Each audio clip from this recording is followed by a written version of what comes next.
wouldn't you know, we are back again. The final battle actually begins. Attack on Titan chapter 135 review by everybody's friend. That'd be me. We're live on Twitch. You can see Twitch chat rocking through now. What did I see? I just checked it. We were at 30 viewers. Now we're at 29 viewers. Shameful. You should come over and be the 30th viewer next month. Or in 2 days when we're probably going to talk about Attack on Titan Season 4, Episode 1. We'll see if we can pop a big number on Twitch for that. So get over there. The link's always in the description. Follow us. We're doing pretty good. I think we're at 260-something fucking followers on goddamn Twitch now. Nearly 160 on Twitter. Follow both of them. What the fuck are you doing? Seth has taken up Minty's banner of spam and Gabby did nothing wrong emotes in chat. Quality stuff. We have a new Gabby emote. Fuck, should I spam it in chat? I have to go into OBS to do it though, because the fucking shooting one. It's called bot detected because we get bots all the time in our Twitch chat. But it's a little... Gabby's got the fucking shot ready and the red eyes. It's pretty cool. But we were going too behind the scenes there. We got a chapter to go over. But that's all I fucking started chilling off the bat. I'm becoming a real YouTuber, a real Twitch person. I started chilling right off the bat. But let's actually talk about this fucking chapter. The anime is also coming out soon. I told you the chapter would come out first. It's actually pretty early in the month for the chapter to come out overall. But the final battle actually begins. That's what happened. I got some overall takeaways, then we'll get into chronologically what happened in the chapter. And of course we got lazy, so not all of the PowerPoint is done. You'd be astonished how long this takes. I think I worked on this fucking PowerPoint for 6 hours, titling it, getting the images, thinking about the chapter, then writing it out. And still, we got more than half of the fucking thing isn't even done. But that's nothing new. Happens all the time. But yeah, let's get into the first one. Overall takeaway, this is how to do action right. May as well just start reading. I've seen some people complaining that this was an action chapter where there was no progression, which is something I said was going to happen in this month's last minute predictions video, but that's not what actually happened.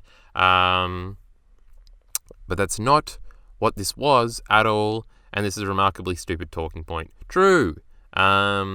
This was not mindless action, everything had a point, but this critique seems to stem, I think I meant, from people speculating that we are, don't think I proofread this fucking PowerPoint, that we are in the final volume, the final 4 chapters of the series, and they think that we are running out of time, something that has never been substantiated. This was needed for pacing issues. This is basically the first act. This is the introduction of the final confrontation here. So we need some things of like figuring out how Eren was going to fight. This is something we speculated about a whole hell of a lot for like the last 6 months. Like, how is Eren going to fight in this weird Titan form? We have to have some sort of final action set piece, and this is a pretty good fucking alternative. It's not an alternative. There's no thing to be an alternative of. But this was a great way. Like, have old Titan, you get to design a bunch of new cool Titans. They all get to come out and they're fighting everybody gets overwhelmed. It feels like the beginning of the series again when there's Titans versus humans, and the humans can't do shit because instead of just mindless Titans, it's fucking a bunch of shifters controlled by a hive mind, assumingly. I don't think if Bertolt was actually coming out, or Galliard was actually coming out, or Porco, they'd be trying to fuck up Reiner as much as they are. That's pure Eren spite right there. Joking, Eren doesn't have spite for Reiner anymore. I don't need a YouTube comment correcting me on that. But this is a pretty cool action final set piece. Flying Titan coming in. It's showing off some of the more weird Titan designs, since we got a bunch of normal ones for us basically first, besides Zeke, I guess, which was kind of weird and wacky. Plus the Warhammer ones that have always been weird and wacky, but they were introduced to the latter half of the series anyway. But yeah, it's a cool way to do it, I think, and I'm fully behind it. And you have to have this introduction of figuring out how they fight, sort of the mini power scaling of like, all right, all these Titans are fucking up these guys. We really can't beat them in an out-to-out fight with just Reiner. Now Gabby's here to snipe people. Fucking Falco's gonna be flying and fucking people up. Annie can transform. We're probably on better odds now, but it's basically like we have to establish what the threat is through a whole chapter of us fighting them to get towards like problem solving this final situation. So for pacing reasons, you can't just introduce all these old Titan designs and have them beat them immediately. Then everybody would be complaining about that. I feel like this is a pretty stupid critique and everybody can see through it if they think about it for like 3 seconds. This chapter established how Eren and Ymir are going to fight the Alliance, that Ymir, in fact, is going to fight the Alliance, which we weren't entirely sure about, though last chapter with fucking baby Eren and baby Ymir standing next to each other, it was pretty fucking evident. So that was, like, I'm just starting to go over all the things that happened in the chapter in case you think there was no progression. It showed Falco can, in fact, fly. Annie's finished Eleni's development, had an incredibly... eventually important Piek moment with the bombs, which is probably setting up how we blow Eren's head off in the end. Showed that Mikasa has surpassed Levi, separated Armin from the main group, and finally reintroduced Gabby to the important ongoings of Attack on Titan, so now Attack on Titan can reasonably end, because Eren ain't dying unless Gabby's around. Get mad. All trues and based. Minty is here. Shameful. Why does Kyle always go, Gabby can snipe people when it never especially was that she sniped? Fuck Minty, he's an idiot. Damn PowerPoint already started less than an hour in. How long have we been streaming? We just got a new follower, so hold on, we gotta check that. Rusk is... boy, I can't fucking read, but thank you for the follow. How long have we been going? 40 minutes, right? We're doing pretty good on time here. YouTube is seeing a lot of the behind the scenes now. Does Chad have anything else to say? Armin just enjoying that Titan tongue, we'll get to that. The Titan designs were so interesting. This is the last volume we need, that plot progression, man. I don't know if it's the last volume. We got another fucking follower. Hold on, we gotta check this shit again. Now I got Lazy Egos following. God, we have the best follower alert. She shot Flock 2. She's a marksman, right? She'll shoot you real quick. Ask Sasha. To be honest, she can't do anything else, so that has to be her purpose. Someone said she'll snipe Armin so he can transform like that. That'll probably be her role. That's fucking based. Whoever said that is great. If she has to shoot... I'm pretty sure Armin isn't going to transform. I think that might be the thing. Though Armin only transformed that one time that we saw at Liberia, right? So I think he probably has to transform. I think he's given a big speech to Ymir, but we'll get to that. Carl, please tell me that Annie's slide has the line, if this bitch keeps taking focus from Gabby, she better duck too.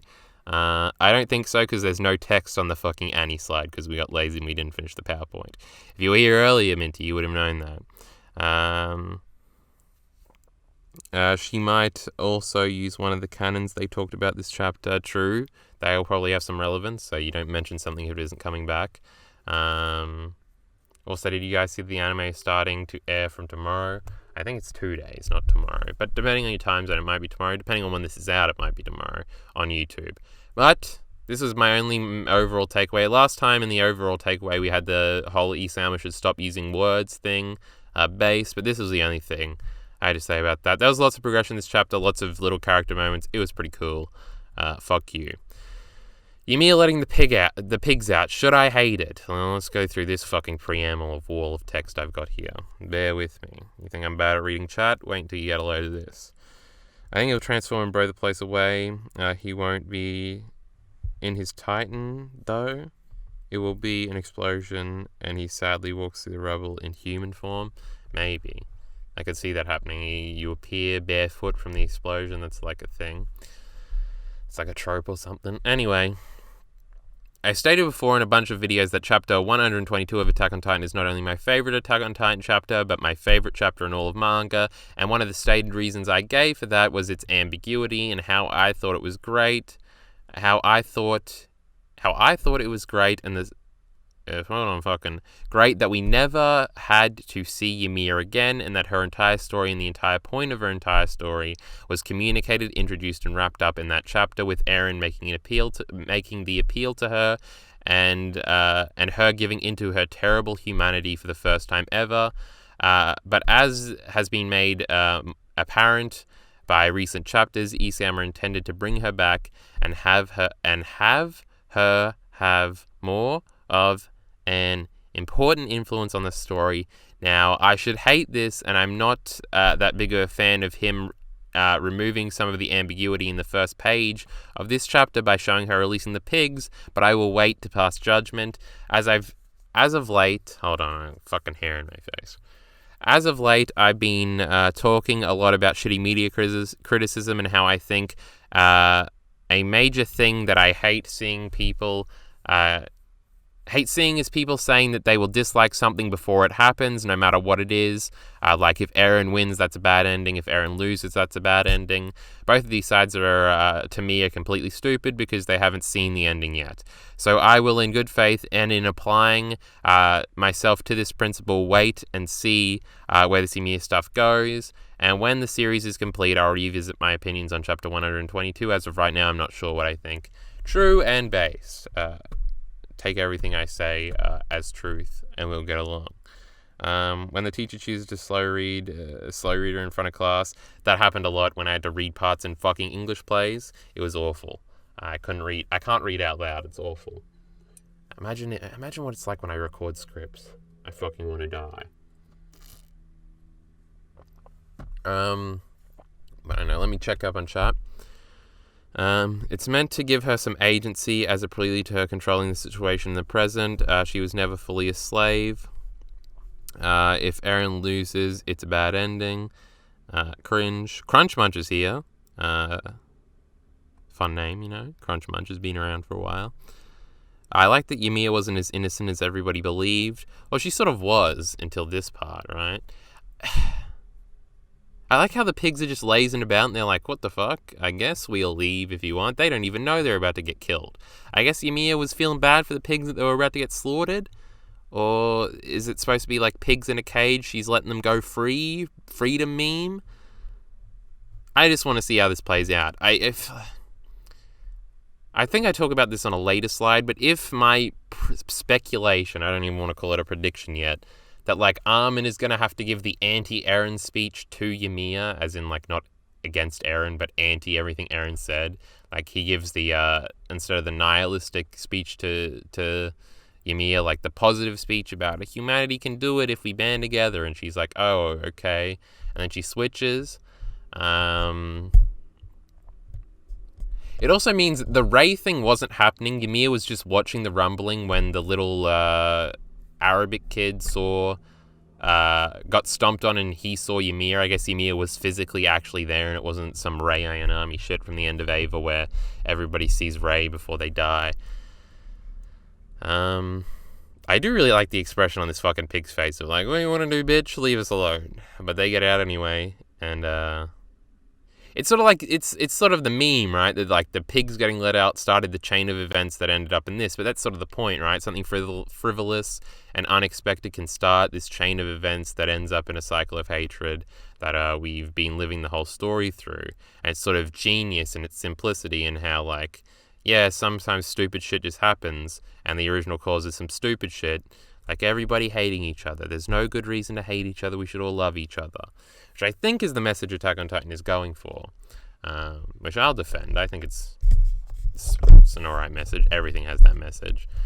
But do we have to see her literally let the pigs out? I think we're smart enough. Again, this could go back to Isayama is subtle until he's not.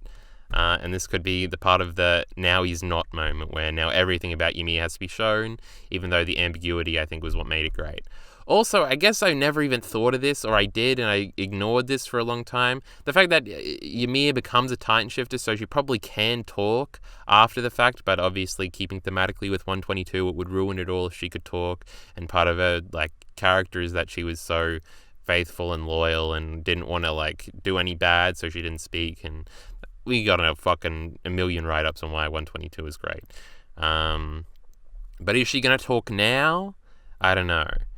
Being the mute little girl thing is like a trope that is cool and creepy and sort of like heartwarming sometimes.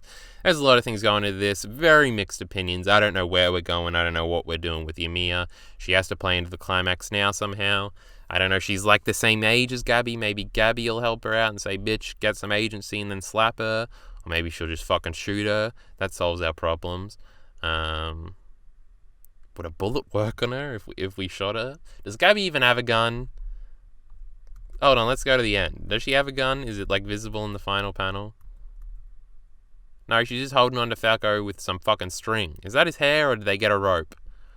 I guess it's a rope. Is it like a horse thing? I don't know shit about fucking horses, what do you call it? It's not a saddle, that's what you sit on, right? The fucking string. What if she doesn't have a gun? Then what's she gonna do?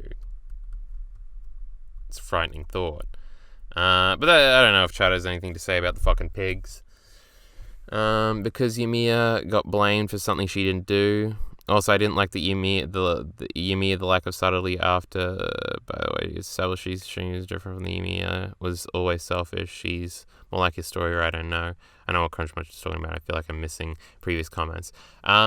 But yeah, there was also some ambiguity in the fact that maybe she didn't even let the pigs out, and she was just taking the blame for something she didn't do because she was so like selfless and wanted to do anything to keep somebody else from like being harmed. I sort of liked that, but now I guess that could be what Isam is going for. Like, I'll introduce her as like the most selfless person. We slowly learn that she wasn't actually as perfect as like 122 like is sort of based on her being, and there's more to her, and she actually did let the pigs out. I don't know. Let's move on, I guess. Pigs is a good touch. If this is the direction we're taking with Ymir, I would have preferred it to stay ambiguous personally, but this is fine. I think that's roughly what I think. They're flying to the base. Gabby will get a gun, guys. True, probably true. They gotta have guns there. She's gonna get a real super duper sniper rifle. She's gonna sit on the top of that fucking tower thing, and she's gonna start shooting. Ymir watching over the battle. She's a part of the story. I can't hide from it anymore. Ymir is a character that Isam wants to explore more, as I just said, so let's see where it goes. This shot of her overlooking the battle is incredible, though, and it reminds me of something I can't quite put my finger on. It's something about leaning onto the bone and the way her hand is doing it. Maybe chat or the YouTube comment section could help me out here. I feel like this is very reminiscent of something. Like, maybe in like some other anime, like the girl character shows up and sees the battle and she's got her hand like this, like sort of like stop or something. I feel like this is very similar to something I've seen before. In fact, I know it is. I just can't place it. Fuck, what is it? Like, she's got a dress on. She rocks up. She's like one hand on the dress, one hand on the wall, and she's like, stop. Because she's like a dumb girl and she doesn't understand why they're fighting. She probably likes both of these idiots. That's not the case with Ymir here, but it definitely reminds me of fucking something. That's a problem I always had with your Ymir vid, Kyle. You said Ymir is supposed to be the perfect, selfless person, even though she committed genocide. She could feel useful and loved. Yeah, it's sort of like, it's not, selflessness is never the right word. And I tried not to use it there. Not in the video, but just then. But it sort of comes out. Sort of like I guess it is like the slave thing of just like, I'm not going to be responsible, even though she does it. So she is like morally responsible in every way. But like in her mind, she's like not responsible because it's orders from the king. Even though she has the power to depose him at any time because she has like all 9 titans in her at that point, assumingly. It's a little weird. We'll have to see how it all plays out. Ymir is an A-tier character, unironically, or which Ymir? I don't know, I would have put 122 Ymir in S-tier, I guess, but I think the other one I put in A-tier. That tier list was a long time ago, though. Do we read all of this? No, I didn't read this second part. Did chat tell me anything about this fucking thing? Brown hair Ymir is A-tier easy. Nobody has anything to say about the stupid fucking connection I was trying to make, I don't think. I think her use in the narrative will probably be for Armin to give some we already talked about this, some big speech to her and convince her to withhold her powers from Eren and stop the rumbling. Eren gave her a nihilistic speech to have her give into her festering hatred of humanity that she repressed, and Armin will bring her back to the light. That's a possible way we win this. That'd also be Ymir somewhat. That would also give Ymir somewhat of a character arc if he sort of returns to being the nice girl. What's the thing?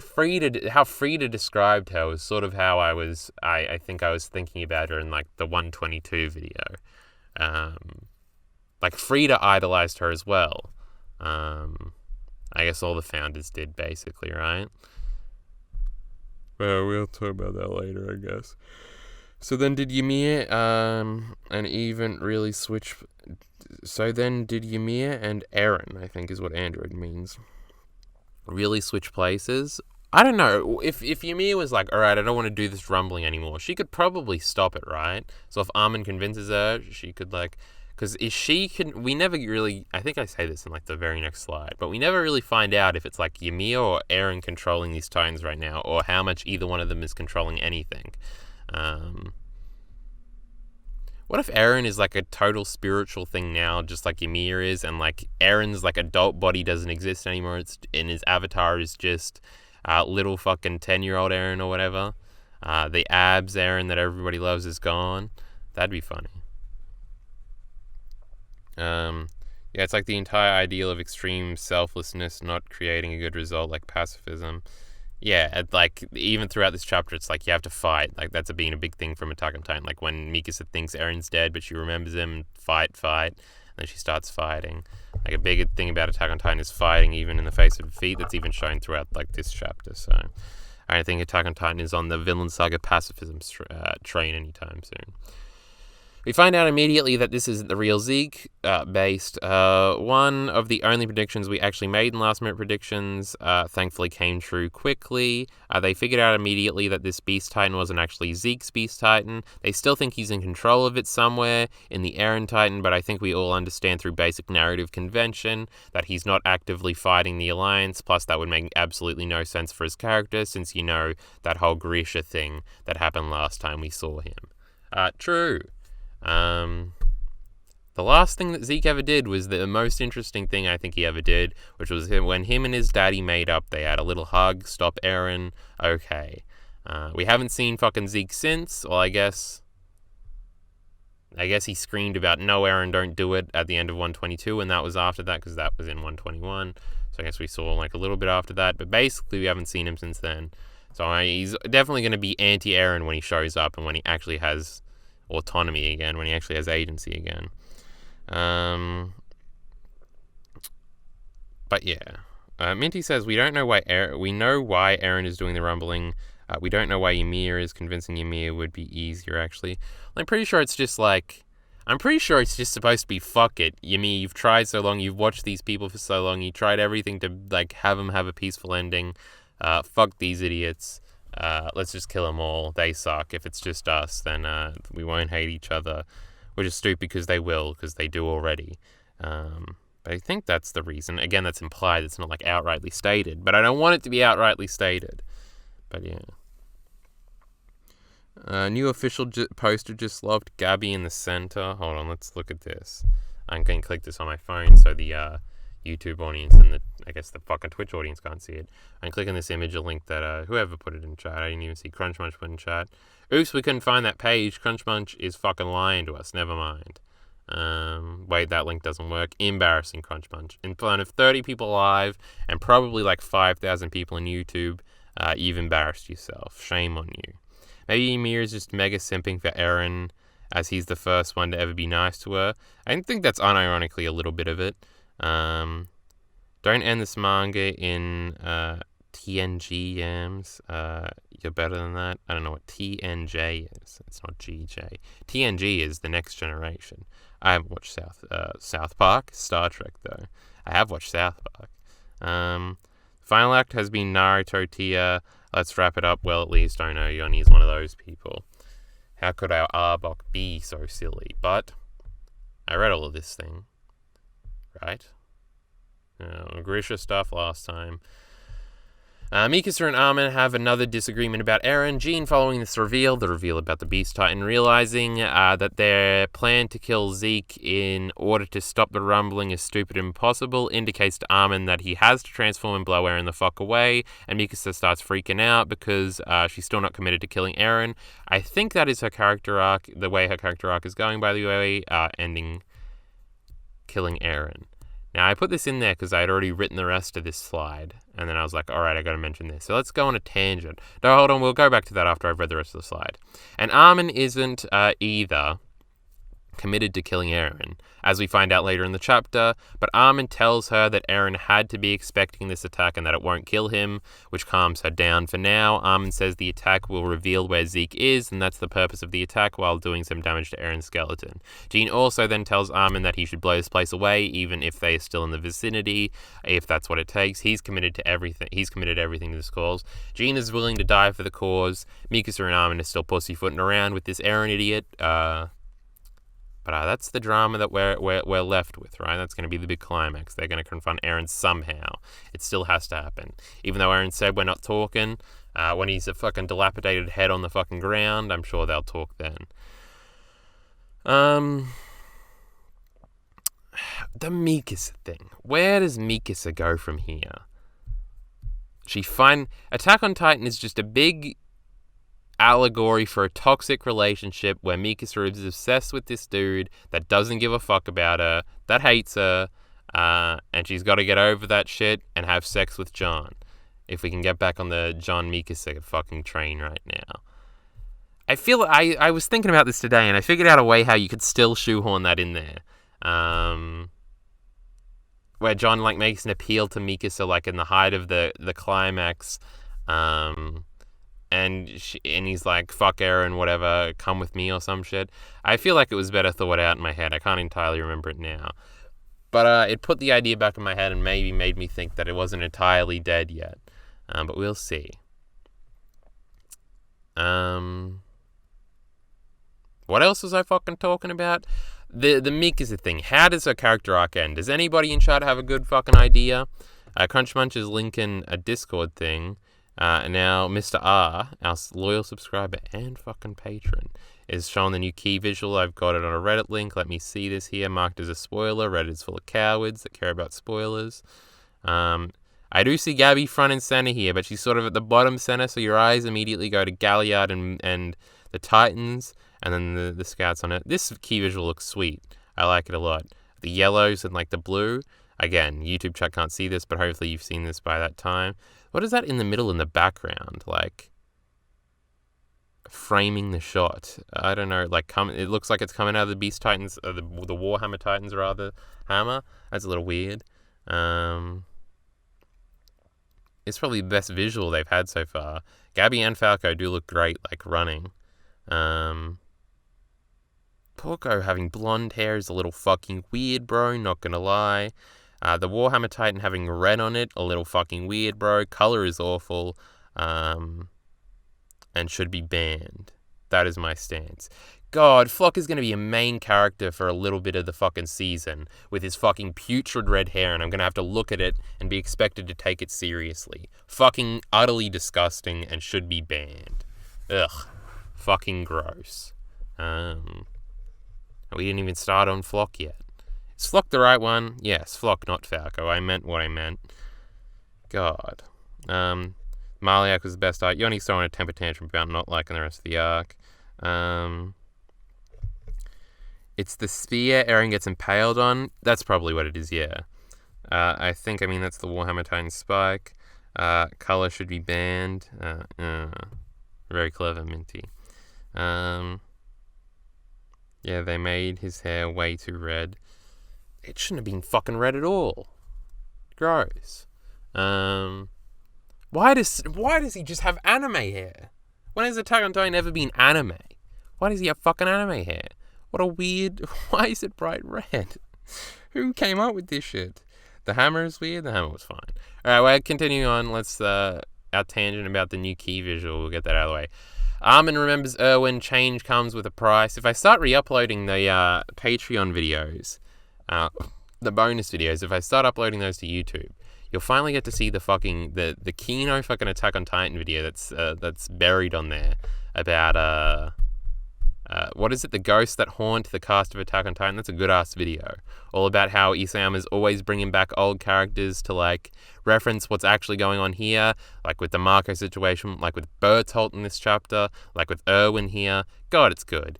Everything feels cohesive. Everything came together. Everything happened for a reason. It creates the illusion of that, even if it's not actually real. It's fucking sweet. Constant callbacks. It's neat. Armin then remembers, because of Erwin, that the real change can only come because of a major sacrifice. In Erwin's case, it was Erwin sacrificing his ambition to see the basement and see his father vindicated, in order to assure the scouts' victory in Shiganshina. So he fucking died and all that shit. Now Armin is starting to realize that he is probably going to have to sacrifice Eren, his best friend, and his relationship with him by killing him in order to save the world and protect humanity and do his military and moral duty. Less the misquote here in the rough translation. This isn't the actual quote either. I couldn't be fucked to look it up. But like, when I first saw this, I didn't even know what they were trying to reference here because the translation was weirdly off. But I think Owen says this, or Armin says this about Erwin in the female Titan arc. I don't know if Owen says this in Shinganshina, but this is something that has been said before. It's like a motif. Someone who can't throw away everything won't be able to change anything or whatever. That's like the thing. You have to be willing to give up everything. You have to be willing to risk everything to change stuff, to affect real change. It's been a consistent theme throughout Attack on Titan. It's sweet. And bringing it up here is very clever in realizing like the burden of being Erwin, realizing the potential that was given to him on the fucking rooftop and all that shit, coming full circle, character development, everything coming together. It's some of that Isayama shit. If only I cared about Armin, but that's a separate issue. This moral conflict in Armin is compelling even if I'm not that big of a fan, and it is sort of up in the air if he would or would not, or if he would or would not do it, or if he would do it or not. We still don't know if Armin's willing to kill Eren, is what I'm trying to say there. I don't know if the narrative is prepared to make him answer that question, though. As I speculated earlier, maybe he can use his words after all and end the conflict, and convince Ymir. He must have a big successful speech at some point to come full circle, right? None of Armin's speeches have ever worked. Even the one that he gave to fucking the dickhead, it was voiced by Chris Sabat in the dub, because that's how I originally watched the fucking season 1 of Attack on Titan. Even he was like, fuck Armin's speech. Though he did convince Pixis, and Pixis came in and said, look at his salute, or whatever the fuck. But like, his big... It's reiterated upon, I think, in this chapter, where like everybody's going to deal a small cut to Eren. And that's how they're going to take him down. I don't think it's just like Gabby's going to shoot him and we're going to win. As much as that would be the best ending. Like, I feel like at every front, somebody's got to do something. So in the past dimension, Zeke is going to have to come back and fuck Eren over somewhere in there. Fuck Eren and Ymir over. Maybe Armin, in weird Ymir dimension, like, convinces her to pull her power away from Eren. Pieka attached the bombs. That's her thing. Onyekopon got them there and crashed the plane, but survived. Everybody that's died in order to get them here. Like, Mikasa has to do some fighting. Connie has to pull the fucking thing to set the bomb off, and he gets killed that way. Jean has to save Reiner, who will go on to fucking do the thing. Like, everything, so that everybody pitches in to somehow fuck up Eren. And I feel like this could be Armin's way of factoring into the ending, where it happens on multiple fronts, so multiple people get credited, and therefore we can get this Armin shit out of the way, so Gabby also has a role in it, because that's the best ending. Armin is seemingly captured by Ymir. Does Chad have anything to say about that? Gabby shooting Eren is the best ending, true. Stop having expectation, let it all play out. Oh no. Yoni doesn't understand the sarcasm. Unironically that, trust Isayama, and if you hate the ending, then you can be mad. I love Armin's late story development. What was the one moment I liked with Armin was when he was with Onyekopon, he's like, don't worry, I'll fucking win. Armin looked confident for 3 seconds there, and I almost respected him. Bird is horning Armin for stealing his girl. Maybe. I think Owen says it in the anime. Armin says it about Owen. I think Owen says it in the anime. My sweet hopes. Yeah, that is an awful translation. My sweet hopes about saving Eren. Yeah, the ghost video is good. Hey, Android watched it because he's a patron. So for flashback scenes, do you reckon they'll reanimate them, or just hope nobody noticed the style difference? What did they do in the other seasons? I don't remember. There we go. Lezak says, hey Kyle. I think that's a new name in chat, but here we are. 27 viewers. We've lost viewers if we've gone down this road. Too much Gabby for them, I guess. Armin is seemingly captured by Ymir. Before Armin can get through that thought, and before he can transform, seemingly with the knowledge this would be bad... Hold on, let me read that again. Seemingly with the knowledge that this would be bad for the cause, Ymir removes Armin from the situation, or maybe it was Eren. We aren't entirely sure whose powers are on display throughout this chapter. Maybe they share the powers, it doesn't really matter. It actually might matter if my fucking speculation thing comes to be. As the internet loves to point out, Armin getting his mouth stuck with a Titan tongue here in order to stop him from transforming, and is seemingly swallowed by this Titan who looks like a shark or a whale. I'm telling you, this is a shark right here. People are saying whale. I'm telling you, it's a shark. Still no sign of this penguin Titan Seth was talking about, though. Armin notices Ymir before he's swallowed, looking as it happens, which would indicate narratively that she was the one responsible. This separates Armin from the group immediately, but also seemingly for the foreseeable future, as the rest of the alliance outside of Piek, who may or may not be dead, fly away with Annie, Falco, and Gabby at the end of the chapter. So we basically have our battle lines. This is going to be one front, and then there's going to be Armin, Piek, and maybe Zeke on another front. We'll see. Or they all just do their little individual battles like I was just talking about. Let me drink. I'm looking down. Eleanor and Black Sail's bad? Yeah, that's dumb. That's the dumbest thing I ever saw. Who cares about Yoni's shitty Attack on Titan opinions? That's awful. Top 3 Black Sail's characters are Flint, Max, and Eleanor. Get mad. But that's definitely true. I just don't care about Silver at all, especially after Season 2. Little weird. I feel like I have Black Sail's hot takes, and that could be fun to explore in the future. But I don't really care about Silver at all. Any ending that isn't Eren glistening in the sunset holding Historia with his baby will be a bad ending for so many people. We'll have to see what happens. I feel like the ending is going to be received poorly by most people, and I think that's going to be a lot of fun. Prediction, first time Ymir talks is when she says, "Stand, get up. Weren't you going to keep moving forward?" to Eren, except this time it doesn't work and Eren gives up, so Ymir gives up on him. I don't know about that. Some people say it's a chameleon or chameleon. Chameleon, this fucking Titan thing here. That's a fucking shark if ever I've seen one. I don't care about Silver 2. Wow, we agree on something. Maybe, yeah. That's enough Black Sails talk. Did we talk about all this shit? We did. Onikapon is still alive. We got 2 more text ones, and then we just got fucking pictures.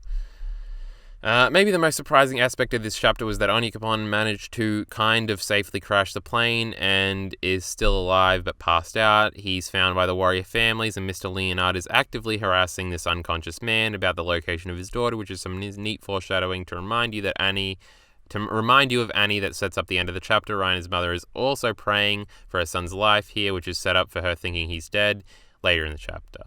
Cute little setup pieces. How long have we been going, by the way? Because I need to piss and I want to speed through this shit. We've been going for nearly half an hour. We can probably go for half an hour more, and then it'll be an hour long. That's a fucking quality. I think every chapter review for the last year has been more than an hour long, right? That's got to be true. Onikapon is alive. I wonder if he's done now, and it's just yay, Onikapon gets to survive. I guess, or if he'll have another role. If he'll be Gabby, this is where the fucking guns are. Here, win the Attack on Titan for us all. That'd be based. Commander recognizing that Paradisians are fighting Eren. So these are fractured notes. They don't know why they are fighting, but they have recognized that they are fighting, and this will probably play into the forgiveness ending also. They want to do anything they can and won't have much of an effect. That even if it won't have much of an effect, the cannons. This is a reoccurring theme. Last month we had the motherhood stuff. I feel like this is a reoccurring theme that's been throughout Attack on Titan. I guess the mother stuff has as well. That's more reiterated upon here in this chapter is sort of we have to fight even if there's no fucking choice. We already went over this a little bit. But Jean says this to Reiner, where Reiner's just let me go, we can't win or whatever. And Jean's yeah, I don't think we can win, but we have to keep fighting to the bitter end or whatever. Mikasa, when it looks like they're completely fucked and they're all going to die, has her rage moment of fuck you, I'm going to fuck you up. Fighting in the face of absolute defeat, which is basically what Attack on Titan was about at the beginning, is now about at the end. Middle parts, they were sort of on top, like in Liberio. But yeah, again, core themes changing. What the fuck is the title of that video? Core themes and changing context in Attack on Titan. The beginning and the end is sort of coming out. Horseshoe theory is real in Attack on Titan. The beginning and end are starting to look like each other, which is cool thematically. It makes it feel like it's come full circle.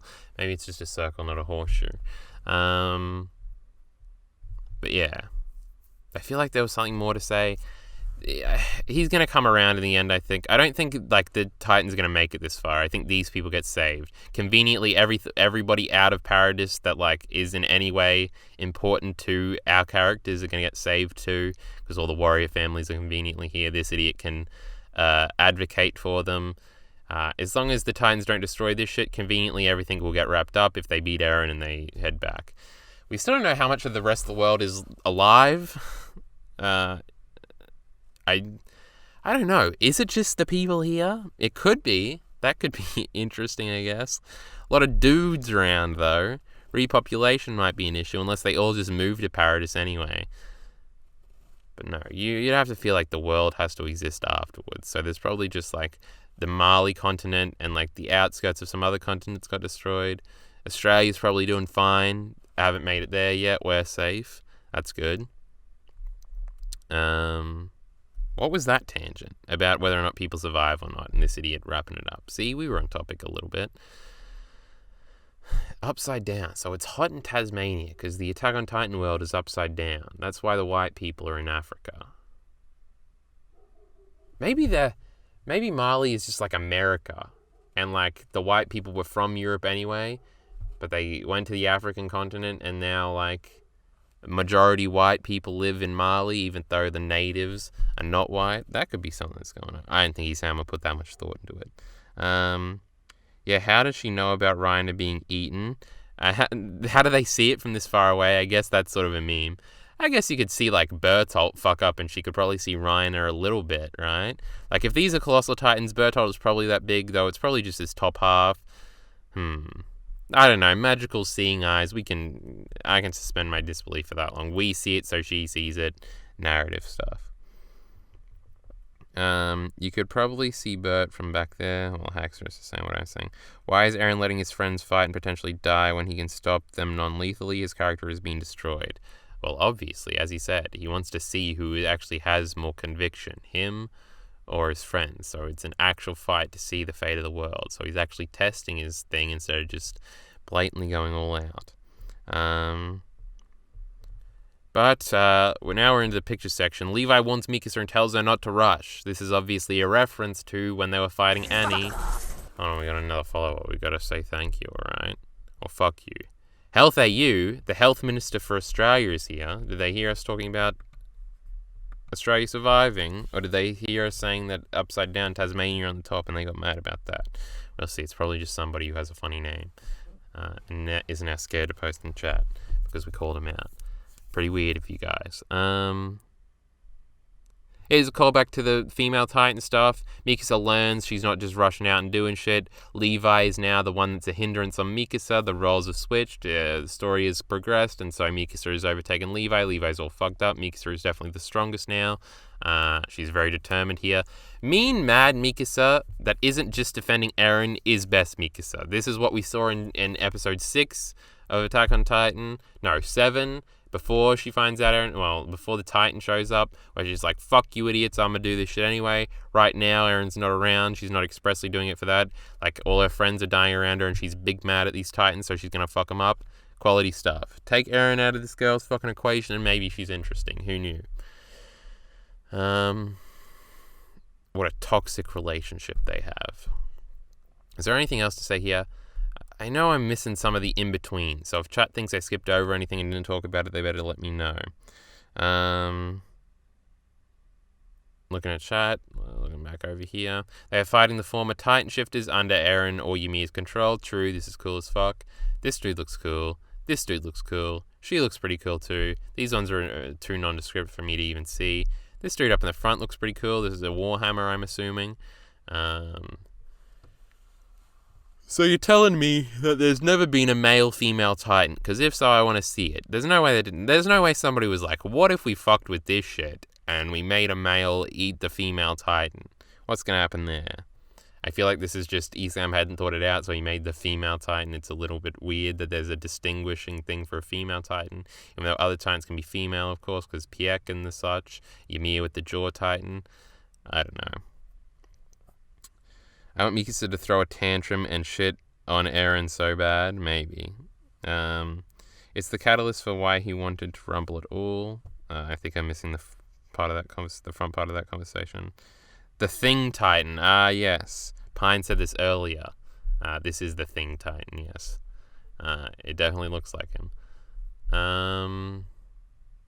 Fuck, there's probably more if I go back and look at the chapter that we're skipping over here, but I can't remember it right now, so we're moving on. Piet goes for the kill. Eren is not her friend. She's strapping this shit. This just looks like this shit could break after this bomb. I'm pretty sure his head's getting blown off. Maybe they'll find out that his head isn't here. I don't know if it's like in the brain or some shit.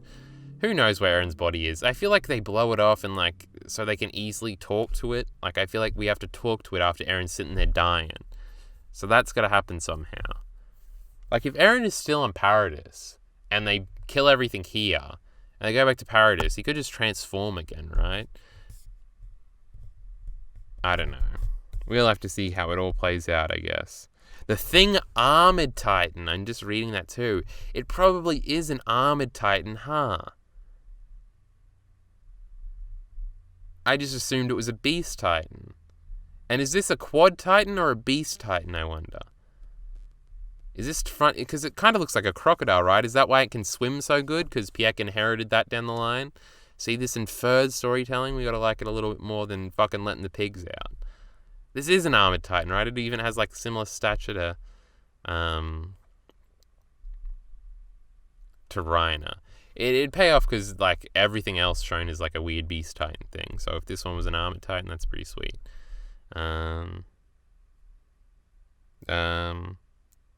That's the Quad. The back Titan there is a Titan with antlers. Pretty much is as a beast. Yeah. Oh yeah, he is here. I know he shows up later, but he is in the background there too. But yeah, this will be very important now. They literally showed the detonator thing hanging down. Something's going to happen here. Piek has done a good thing here, even though she gets fucking stabbed. I don't think I have another shot of that. Yeah, so Piek then gets stabbed. It's possible she's dead already. Probably not, though. I don't know how the fuck she survives. Like, I don't think she died from getting stabbed, but she was coming out of her Titan when she did that, right? So why doesn't fucking Mrs. Tiber just pick her the fuck up? Maybe Piek will be the sacrifice to see what happens if one of these other Titans eats Piek. Like, it eats a Titan shifter. Is Ymir coming back to life? Is the lesbian ending canonical? Is Ymir in the final fucking panel? I'm behind it. The Kino as fuck ending is Gabi kills Eren with one shot. All these other idiots don't do anything. And lesbian ending, where it's Ymir in the final panel, where fucking destroying the gender norms. Attack on Titan comes out full leftist. It says, fuck that noise about fascist propaganda. Lesbians. It gets Last of Us 2 on this bitch, alright? Maybe literally. Let's go. It's the best ending. Minty just said The Last of Us 2. He's going to say, oh, I said that before you, bro. Piek has been through the worst than being impaled at this point, yeah. Ymir do be Ellie. A little bit. God, Ellie's skinny at the end of that game, though. Ymir's kind of not skinny, right? He's buff. But yes, lesbian. Oh my god, it's just women everywhere. Gabi kills fucking Eren. We're replacing all the male characters with female characters, Ghostbuster style. Is there anything more based? I don't think so. We're moving on here because I gotta fucking piss. Shifters with purposeful meaning to the audience start showing up. Galliard shows up. I don't know why they call him Galliard. Could be either one of them. I think they do show the other one because it has like black hair in one shot, if I'm remembering that correctly. Porco shows up, slashes his fucking rhino prick. That was kind of funny. A shout out to our boy Porco. We never really cared about him, but it's sort of funny that we don't, and we kind of do because we didn't. Ironically, not unironically. Mrs. Tiber showed up. Bertolt will show up in a second. Bertolt had to show up, right? Like, the Colossal Titan is like the most iconic character design from all of Attack on Titan. He had to be here in some form. Here we get a closer shot of Beast Titan Antler Dude. This might be Kasavier because it looks the most like Zeke. Shout out to my boy Kasavier. Yeah, so Galliard, there's a bunch of action going on. I couldn't really put that in different panels. The action's going on. It's cool. It's tense. We'll get to the big part where people nearly start dying, but they're getting fucked up by all these titans. It's pretty cool. Bertolt starts showing up in this dream state. We're getting some abstract bullshit. You're going to know I'm be loving that. Bertolt crying. Now, I said this on Twitter and nobody corrected me, but Bertolt is crying. The Colossal Titan is crying, right?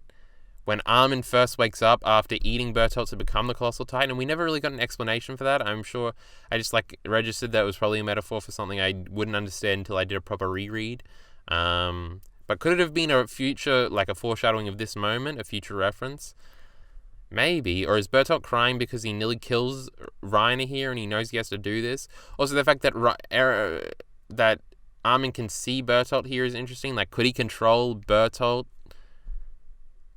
Like, I think I said this on Twitter as well. Could, like, each individual Titan Shifter control the former versions of themselves that are on the Eren thing? Could they, like, question Eren or Ymir or whoever's controlling them, their authority, and take control back over them?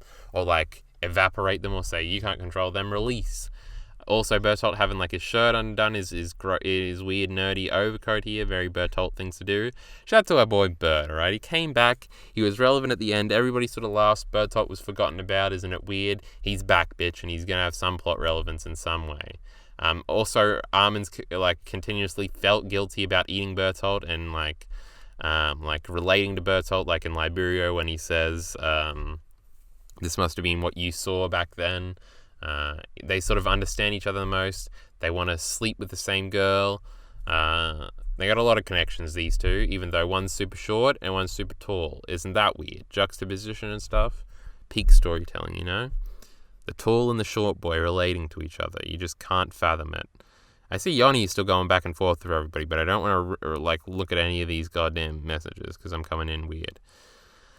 That's too specific to be random. Yes, both cry on the left. Yeah. It's weird. The crying thing has to be something like Bertolt secretly never cried, but he felt like crying the whole time because he was a little sad boy, but he could never let out his emotions. He had to repress them all, and they came out as rage in the final moment. Shout out to our sad boy Bertolt. Bertolt always had this motif with the eyes. Not only when he was crying in 85, but when he shows close-up of his eyes in 96 before he breaks the walls. This is why rereads matter. But yeah, the Bertolt shout-out, the Bertolt fucking reference, this was my favorite moment when I was reading it originally. I was like, shout out to our boy Bert. We miss him. Then Bert nearly kills Reiner. Reiner's mother thinks at least. Thinks so at least. That makes sense. I'm not an idiot. I just read it wrong. But yeah, Bertolt coming out and killing the Colossal Titan and the Armored Titan fighting each other. It's your fucking kayfabe dream of 2014 when you're like, what would happen if they fucking fought? You didn't even know what they were. Oh, we kind of got it now. Bertolt fucking chomped on him real quick. Steaming everywhere. It was really cool. This fucking framing here of him coming like from this angle of the shot coming down on Reiner, sick as fuck. I like it a lot. I feel like I had something else to say about this, but I can't remember. I'm sure some other things happen in the interstice here. Jean saves Reiner from being eaten. This was what originally gave me the idea that maybe these idiots could come back to life if they ate shifters. These ones are still attached up here, but they don't look like they're all Zeke clones. But the Zeke died when it stopped being attached to that. So how does that work exactly? Maybe I'm missing something. Fuck, I don't have anything else to say about our friend Bert, or I'm missing it because we didn't fucking finish this part of the PowerPoint. Connie nearly dies, but Mikasa saves him. Mikasa starts chopping up this big jaw fuck who's trying to chomp on our boy Connie, who got knocked out in the Reiner Bertolt thing. Connie's knocked the fuck out here. I feel like this has happened to Connie before. I can't entirely place when it did happen, or if this was a different character or even a different show that's reminding me of this. I don't remember. Actually makes a ton of sense. Bert confirms the consciousness of the consciousness in there.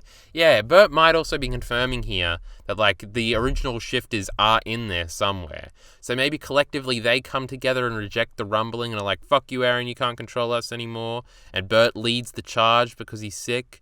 Or maybe then Ymir would lead the charge because, but she can't lead the charge because she's back to life because we're getting the lesbian ending. So Bert can be in charge. He can help out from... See, everybody's pitching in. Even Bert's come back, he's pitching in. He's like, let us be free. Our souls must rest, or whatever the fuck. The Wake Up Connie line is really familiar.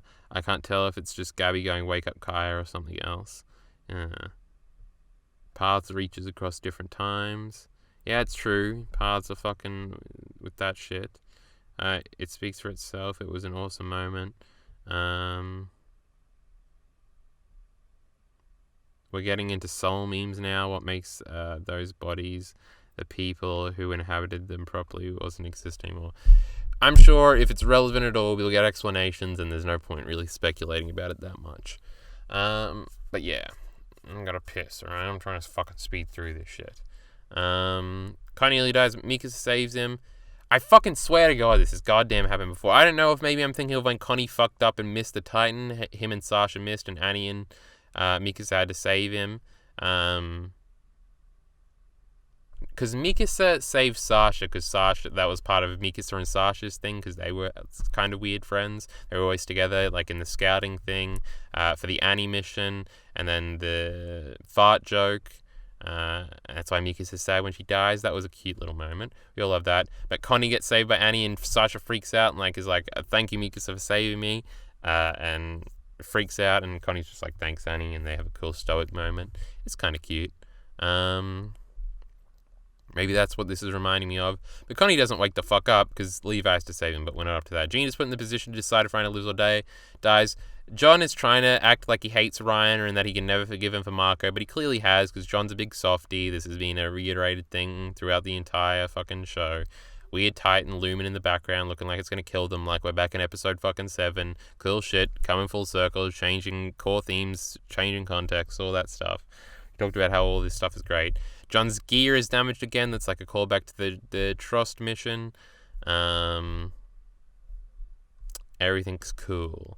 And he's not going to let Reiner die. He cares about him. He just can't admit it. Cool stuff with Jean. He doesn't actually hate Reiner. And they have to come together for their common whatever the fuck. We gone over all this before. Then Levi also have to save Connie, but his leg gets chomped.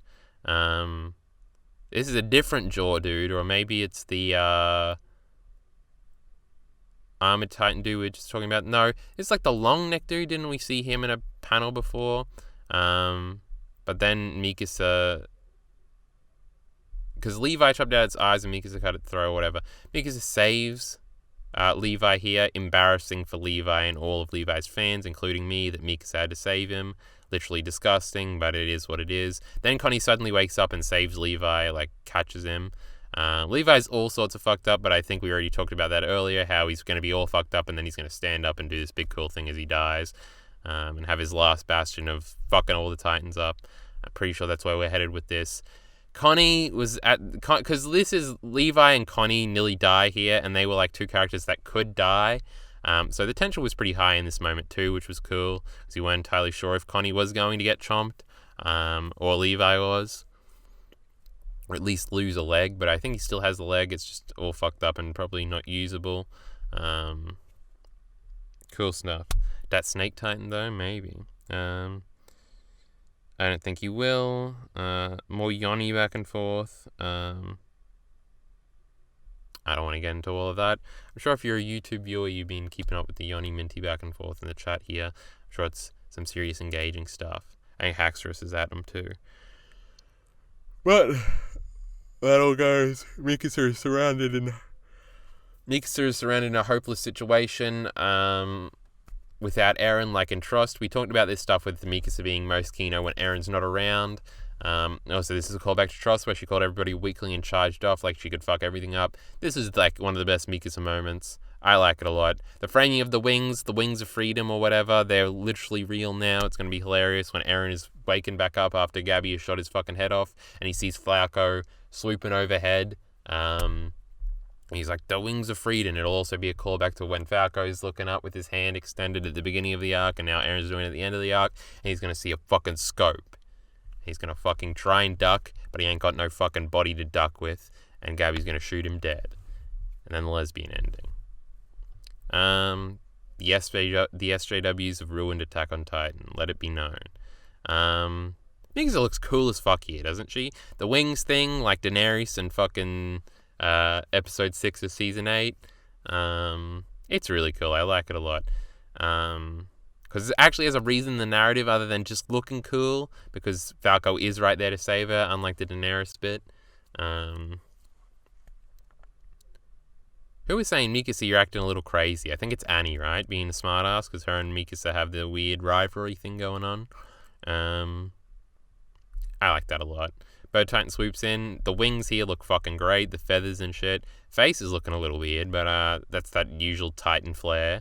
They get everybody and they sweep the fuck off. They're heading for the fucking thing. They're going to regroup and think of a way to fuck everything up. All the Titans hanging off in the background. Cool as fuck. God, this Eren Titan is cool. God, this Bird Titan is cool. Whatever Isayama does next, he's going to have all these cool designs at the beginning. And it's going to be cool. Imagine what Isayama does next for a second.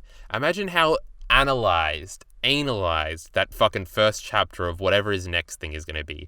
Everybody is going to be looking at every little detail to try and figure out what is going to come back in 300 chapters. It's going to be fun. I wonder what the fuck he's going to do next. Sometimes, like, authors do some weird shit. It's going to be an office drama that's somehow connected to Attack on Titan through some fucking weird shit, and it's all going to come back in the end. You're going to see. It's going to be weird. Imagine Isayama. This is his first fucking manga, his first anything. What's he going to do next? That's something fun I think about sometimes. I look down at chat. It's still dominated by Yoni and Haxorus and Mindy going back and forth. I wonder how Annie will play into the final fight. Well, she's probably going to... I don't know. Sex with Armin is how she's going to play into the ending. But into the fight, I don't know.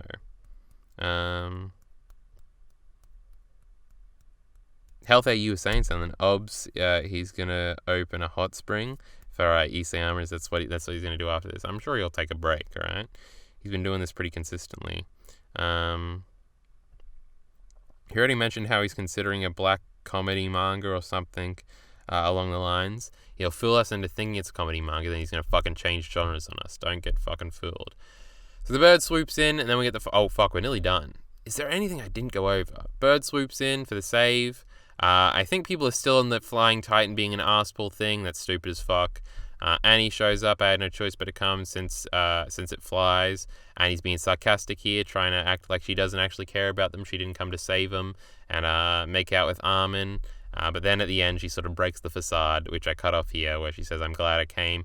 Cute Annie moment. Gabby's back. Should have been more focused there. Should have had a page spread of Gabby being like, I'm here now. Everything's fine. But all the players are here that are going to be here now, except for Zeke. So we are ramping up here. 4 chapters left, maybe. I feel like we'll get to the we'll get to 140, and the final volume will just have 2 extra chapters in it, because final volumes do that sometimes. But there we go.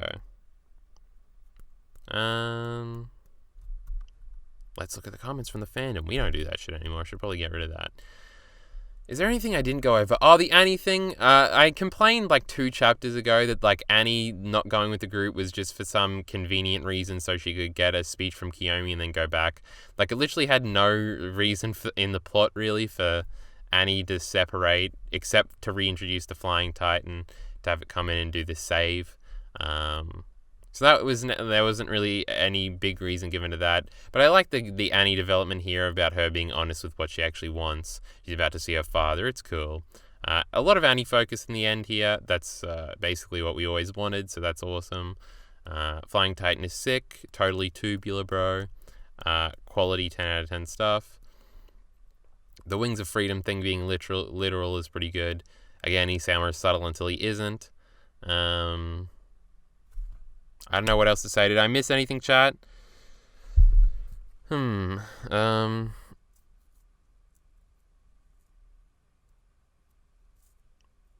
me see. Flying Titan is horrible. Why? Absolutely not. I hope he does, but if he never wrote or drew again, I would blame him. His release schedule over the last 10 years has been crazy. Well, you can fucking take 7 years off. We'll see it eventually. But I almost guarantee you can't quit after you've been doing it for 10 years on this extreme schedule. It's probably like, well, I don't know how to do anything else at this point. I'm sure his money ain't going to run out, though. He's going to write off them royalties for the rest of his life. Somebody in chat say something clever before we end. We're still on about 29 viewers. I got to fucking piss, alright? So we ain't sticking around for that long.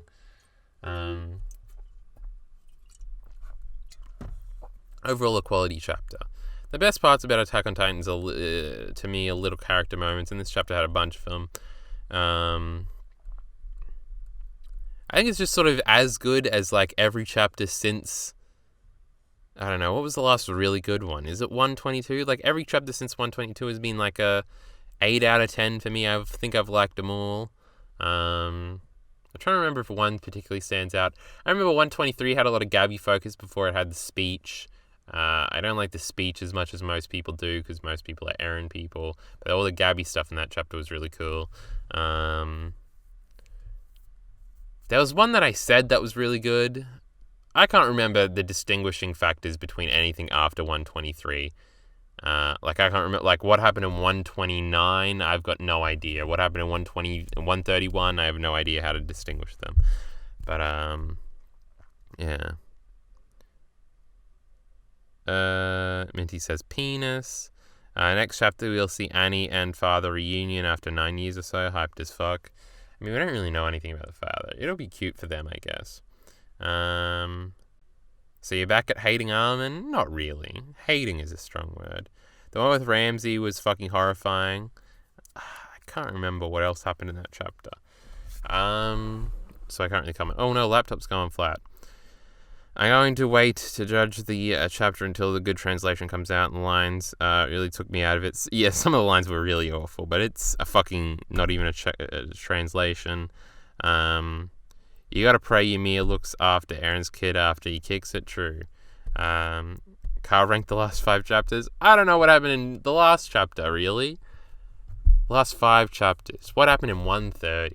Was that the Eren one, or was 131 the Eren one? I don't care. We're ending the YouTube video at least. I don't know if I'm going to do videos about Season 4. If it's just like a mediocre adaptation or even a good adaptation, I don't think I'm going to say anything about it. I'll talk about it on stream because it's easy stream content. I'll probably pop a big viewership on Twitch. It would get me easy views on YouTube, but I don't want to write anything about it. I don't want to do an unscripted review of it. That's just messy. We'll have to see. If something's like seriously bad and it's like interesting to make a video about it, maybe I'd do it then.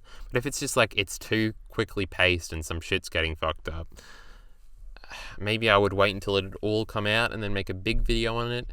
I don't know. We have to see what happens. If it's like a clusterfuck, then obviously there's easy video bait there. But we'll see what happens. Maybe I'll like it and everybody else will dislike it. That's the Kino outcome. But with that being said, I think we're ending. That's the digest will be out soon. Then core themes and changing context in Attack on Titan should be a big scripted video. We might be re-uploading Patreon videos soon since we discontinued those. There'll be a bunch of interesting shit happening on the channel. So look forward to that. Keep subscribing. Keep viewing. Follow me on Twitter. Follow us on Twitch. Patreon's there. That's basically those support links that are in the description below. But we ain't quite doing the OP yet. OP and ED analysis, haha. That might actually be the best idea for content. But we'll see. But now let's do an actual outro. From Twitch chat to YouTube. I'm sure they all love you. But this is where we end it. Support links in the description below.